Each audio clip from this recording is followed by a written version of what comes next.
diante da importância e da relevância do momento, com o início do julgamento no STF hoje, às 9 horas da manhã, nós aqui no Jornal da CBN, nesta terça-feira, convocamos a nossa dupla de comentaristas, Malu Gaspar e Lauro Jardim. Bom dia para você, Malu. Bom dia, Milton. Bom dia, Cássia. Bom dia aos nossos ouvintes e bom dia para o Lauro. Bom dia para você, Lauro. Bom dia, Milton. Bom dia, Cássia. Bom dia, Malu. Bom dia, ouvinte. Estou aqui invadindo com muita honra o horário da Malu. Bom dia. Vamos lá, gente. Nós temos todo um cenário já preparado para este julgamento. Os nossos repórteres vão relatar o que acontece de tempos em tempos. Mas temos já um antes e um depois desse julgamento. Vamos começar pelo antes, essa tensão que cerca esse julgamento, Malu Gaspar? Sim, Milton, Cássia, o que a gente ouve é que é sempre uma tensão controlada, né? O que a gente ouve quando vai falar com o pessoal no Supremo, quais são os cuidados que estão sendo tomados e como que eles estão fazendo para se proteger de eventuais ataques. Afinal, a gente está falando de um julgamento que tem relação justamente com um ataque massivo à sede do Supremo e dos três poderes em geral. Eles dizem que está tudo controlado, que essa sequência de bloqueios e o reforço na segurança que já vem desde o ano passado e que foi incrementado agora, que esse reforço vai impedir a aproximação de grandes grupos de pessoas, mas ainda persiste um temor com algum ataque isolado, de algum, aquele que se convencionou chamar de lobo solitário, mas lá dentro eles estão chamando de rato solitário, alguém que venha a escapar aí desses controles e possa causar alguma tensão, atacar alguém, né? Afinal, a gente viu no fim de semana, teve já a prisão de um sujeito que tinha artefatos explosivos, que tentou entrar no STF na quarta-feira passada, e na casa dele a Polícia Civil do Distrito Federal encontrou bilhetes, isso que eu estou falando, artefatos explosivos, coisas para montar bombas, e uma série de indícios de que ele poderia estar planejando um ataque ao Supremo, né? A gente não pode esquecer que em novembro do ano passado, um sujeito foi até o Supremo, tentou invadir e depois se explodiu na frente da Estátua da Justiça. Então, a gente às vezes esquece, porque esse assunto está no nosso dia a dia, mas a gente às vezes não presta atenção o potencial que isso pode ter de acender determinados fanatismos e todo esse tipo de coisa. O próprio Lauro contou aí a história no Globo de uma mulher que atacou o Flávio Dino num avião durante um voo e tal. Então, os ânimos estão exaltados, as pessoas têm comentado muito sobre o julgamento e sobre o clima político. Essa discussão sobre a anistia ajuda a acender as tensões. Então, tudo isso está no radar do STF e foi uma das razões pelas quais eles reforçaram segurança, colocaram drones e estão revistando mochilas, bolsas, malas, fazendo varredura com cães, nesse momento lá na Praça dos Três Poderes, no acesso ao STF. E esse é um daqueles julgamentos que não terminam no momento em que acabam. A gente falando do depois do julgamento, né, Lauro? Já se sabe, por exemplo, que existe uma expectativa de condenação, o que não significa uma prisão. E, inclusive, nós já temos manifestações, caso do governador aqui do estado de São Paulo, Tarcísio de Freitas, que no fim de semana deu uma entrevista dizendo que, caso ele fosse eleito presidente, ele daria um indulto a Jair Bolsonaro no primeiro dia. Tarcísio de Freitas, que já está em Brasília, né, Lauro? Pois é, Cássia. O governador Tarcísio viajou hoje para Brasília, o dia de julgamento. Ele deve, possivelmente, vai estar ao lado do Bolsonaro, visitando o ex-presidente no dia de hoje, e vai continuar também as articulações que ele tem feito pela anistia.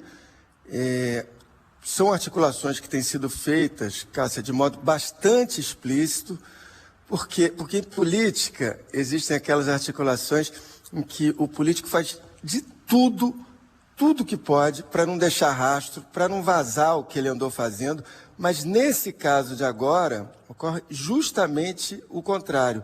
O Tarcísio entrou de cabeça nesses últimos dias em articulações pró-anistia e faz questão que essas conversas, ou pelo menos parte dessas conversas, fiquem públicas. Na semana passada, ele esteve com o líder do PL, o deputado Sóstenes Cavalcante, conversando sobre esse assunto. Ontem o Tarcísio conversou com o Hugo Mota, presidente da Câmara, e com o deputado Marcos Pereira, presidente do Republicanos, o partido dele. O próprio Marcos Pereira, na conta do X dele, disse que o assunto que eles conversaram era anistia, e, de novo, ninguém escreve isso à toa, quer dizer, a ideia era colocar isso para o público, dizer que eles estavam fazendo isso.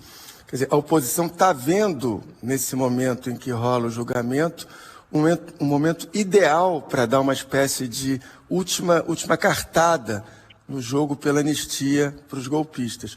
O que está claro para todo mundo, Cássia, é que o Tarcísio, lá na frente, vai poder ser acusado de tudo, menos de ter traído o sujeito que o lançou na política. Vai ficar difícil para os bolsonaristas, como, por exemplo, o Eduardo Bolsonaro, atacar o governador, que, aliás, governador que vai estar na Avenida Paulista no domingo, no meio do julgamento, na manifestação bolsonarista, certamente para pedir anistia ao Bolsonaro, para declarar que o Bolsonaro está sendo injustiçado. Então, se o Tarcísio for mesmo candidato a presidente, o que eu acho mais provável, ou se a conjuntura política o levar a tentar uma reeleição para o governo de São Paulo, vai ser impossível alguém querer jogar o eleitorado bolsonarista contra ele. Se essa movimentação do Tarcísio, Cássia, vai mesmo levar à anistia, isso já são outros 500, mas o fato é que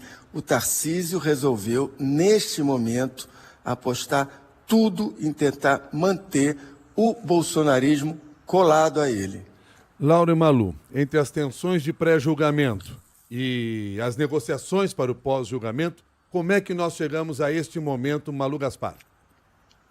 Bom, eu acho que a gente tem pouca expectativa de mudança na compreensão geral do que vai ser resolvido, né? Mesmo as defesas dos réus não esperam nenhuma reviravolta, então deve vir por aí uma condenação. O que a gente está esperando são definições de alguns detalhes, né?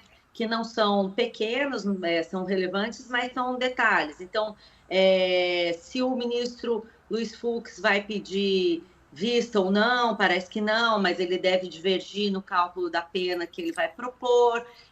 Até que ponto o Gonê vai avançar Paulo Gonê vai avançar na sua denúncia, se ele vai propor já que sejam as penas que deveriam ser aplicadas. Eu apurei que não deve fazer isso, mas poderia fazer. Você tem algumas discussões sobre preliminares, se deve mandar alguma coisa para o plenário do STF ou não, mas a verdade, Milton, Cássia, que está todo mundo bastante, do lado dos réus, bastante resignado com a situação a que se chega agora, mais a expectativa de decidir logo essa questão.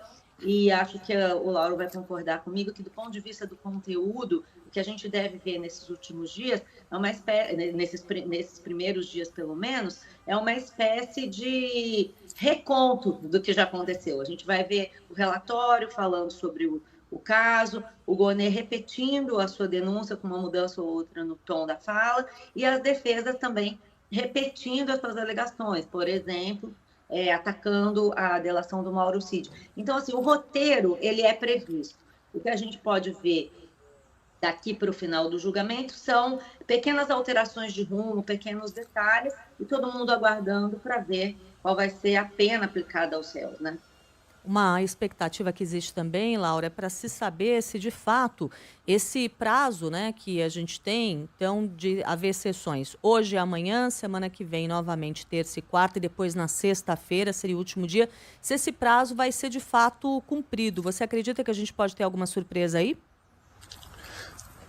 Cássia, surpresas sempre podem acontecer num julgamento como esse, a gente não sabe. Agora, como disse a Malu, esse julgamento que está começando hoje no Supremo, é um julgamento em que os réus, os advogados dos réus, o Brasil, todo mundo já sabe o veredito final. Quer dizer, nada disso, quer dizer, vai tirar por exemplo, o elevado nível de tensão do julgamento e nem de pequenas surpresas imprevistas que podem surgir no meio do caminho.